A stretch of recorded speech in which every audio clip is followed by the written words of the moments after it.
മലബാറിൽ ഒരു ഭാഗത്ത് അമീബിക് മസ്തിഷ്ക ജ്വരത്തിന്റെ ആശങ്കയുണ്ട്. ഇപ്പോൾ കുറ്റ്യാടി ഭാഗത്ത് എലിപ്പനി കൂടി പടർന്നു പിടിക്കുകയാണ്.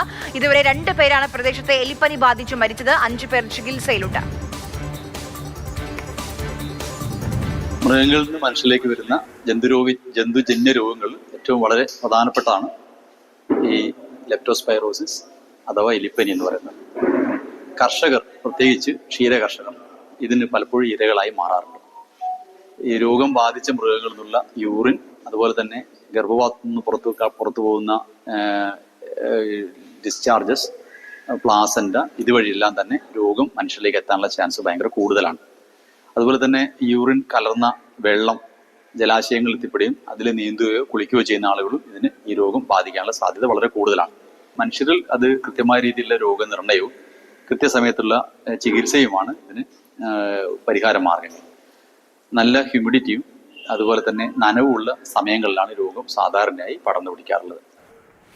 കോഴിക്കോട് നിന്ന് അഞ്ജന സുകുമാരൻ നമുക്കൊപ്പം വിവരങ്ങളുമായി ചേരുന്നുണ്ട്. അഞ്ജന, വലിയ ആശങ്കയായി എലിപ്പനി മാറുകയാണ്.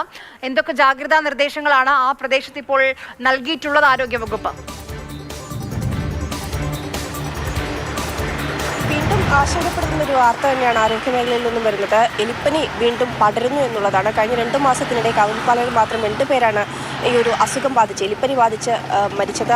5 പേർ ഇപ്പോൾ ഈ എലിപ്പനി ബാധിച്ച് ചികിത്സയിൽ ആശുപത്രിയിൽ തുടരുന്നുണ്ട്. കഴിഞ്ഞ ദിവസം മരിച്ച തൊട്ടിൽപ്പാലത്തെ ഒരു ക്ഷീര കർഷകൻ എലിപ്പനി മൂലം മരിച്ചിരുന്നു. ഇദ്ദേഹത്തിൻ്റെ പരിശോധനാ ഫലത്തിൽ നിന്ന് ആരോഗ്യവകുപ്പ് ചില കണ്ടെത്തലുകൾ നടത്തിയിട്ടുണ്ട്. പ്രധാനമായും ഈ അസുഖം ക്ഷീരകർഷകന് പിടിപെട്ടത് പശുവിൻ്റെ വിസർജ്യത്തിലൂടെയാണ് എന്നുള്ളൊരു കണ്ടെത്തലാണ് ആരോഗ്യവകുപ്പ് ഈ ഒരു പഠനത്തിൽ നിന്നും കണ്ടെത്തിയിട്ടുള്ളത്. ഏതായാലും ആശങ്കപ്പെടുന്ന ഒരു സാഹചര്യം തന്നെയുണ്ട്. ഏതായാലും ഈ ഒരു കാവിൽപ്പാറ പഞ്ചായത്തിൽ ആരോഗ്യവകുപ്പിന്റെ നേതൃത്വത്തിൽ കാര്യമായ ഇടപെടലുകൾ നടക്കുന്നുണ്ട്.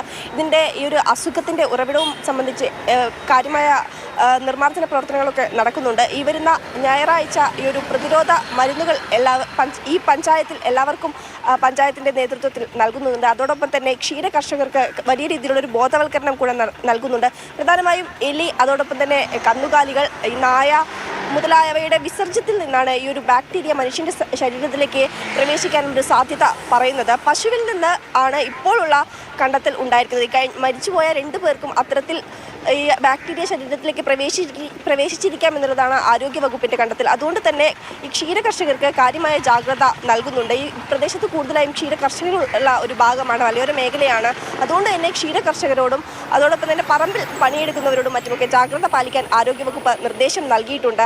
പശുവിൽ നിന്നാണ് പ്രധാനമായും വരുന്നത് എന്നുള്ളത് കൊണ്ട് തന്നെ ഇത് 1 വയസ്സിന് മുകളിൽ പ്രായമുള്ള പശുവിൽ നിന്നാണ് വരുന്നത് എന്നുണ്ടെങ്കിൽ പശുവിന് കാര്യമായ പ്രശ്നങ്ങളൊന്നും ഉണ്ടാകില്ല. പക്ഷേ ഇതൊരു ബാക്ടീരിയ കാരിയർ പോലെ ഈ പശു പ്രവർത്തിക്കുകയും അത് മനുഷ്യൻ്റെ ശരീരത്തിലേക്ക് ഈ ബാക്ടീരിയ കയറുകയും കാര്യമായ കുഴപ്പങ്ങളിലേക്ക് അല്ലെങ്കിൽ ഈ അസുഖം ബാധിക്കാനുള്ള സാധ്യതയെ കൂടെ പറയുന്നുണ്ട്. ഇതിൻ്റെ ലക്ഷണമായി പറയുന്നത് പെട്ടെന്നുള്ള കടുത്ത പനിയാണ്. അതോടൊപ്പം തന്നെ തലവേദന, ശരീരവേദന, ക്ഷീണം, കണ്ണ് ചുവക്കൽ മുതലായവ ഇതിൻ്റെ ലക്ഷണങ്ങളായിട്ട് പറയുന്നുണ്ട്. അപ്പോൾ ഇത്തരത്തിലുള്ള ലക്ഷണങ്ങളുള്ളവർ പെട്ടെന്ന് തന്നെ ആരോഗ്യവകുപ്പുമായി ബന്ധപ്പെടുക. ജോലി എന്താണ് എന്ന് കൂടെ പറയാൻ ആരോഗ്യവകുപ്പ് നിർദ്ദേശിക്കുന്നുണ്ട്. ക്ഷീര കർഷകരാണെങ്കിൽ അത് പറഞ്ഞുകൊണ്ട് തന്നെ ചികിത്സ തേടുക എന്നുള്ളത് കൂടെ പറയുന്നുണ്ട്. ഏതായാലും വരുന്ന ദിവസങ്ങളിൽ ഇതിൻ്റെ ഒരു പ്രതിരോധ പ്രവർത്തനം എന്ന വണ്ണം പഞ്ചായത്തിലുടനീളം ഒരു ബോധവൽക്കരണ ക്ലാസ് വിളിച്ചു ചേർക്കാനൊക്കെ പഞ്ചായത്ത് നിർദ്ദേശിക്കുന്നുണ്ട്. അതോടൊപ്പം തന്നെ ഈ പഞ്ചായത്ത് തലത്തിലും മൃഗസംരക്ഷണ വകുപ്പിനെ